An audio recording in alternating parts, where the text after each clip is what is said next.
কিশোরগঞ্জ সহ দেশের ৮ জেলার হাওড় অঞ্চলে বাস্তবায়নের জন্য প্রস্তাবিত একটি প্রকল্প স্থগিত করা হয়েছে। জলবায়ু সহনশীল জীবনমান উন্নয়ন শীর্ষক এই প্রকল্পটি প্রস্তাব দিয়েছিল স্থানীয় সরকার পল্লী উন্নয়ন ও সমবায় মন্ত্রণালয়। মঙ্গলবার জাতীয় অর্থনৈতিক পরিষদের নির্বাহী কমিটির বৈঠকে এই প্রকল্প স্থগিত করা হয়।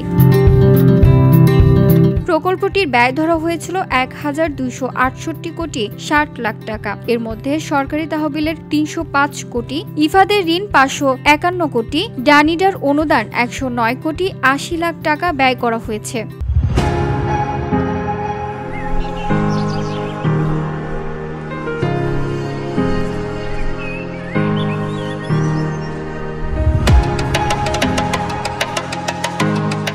প্রকল্পটি একনেকে উপস্থাপন করা হলে বন ও পরিবেশ উপদেষ্টা সৈয়দা রিজওয়ান হাসান বাধা দেন। তিনি বলেন, হাওরের পরিবেশ নষ্ট করে অবকাঠামো নির্মাণ করা যাবে না। এর পরিপ্রেক্ষিতে প্রকল্পটি অনুমোদন না দিয়ে স্থগিত করা হয়েছে। হাওরের অবকাঠামো নির্মাণ অংশ বাদ দিয়ে ডিপিপি সংশোধন করতে বলা হয়েছে।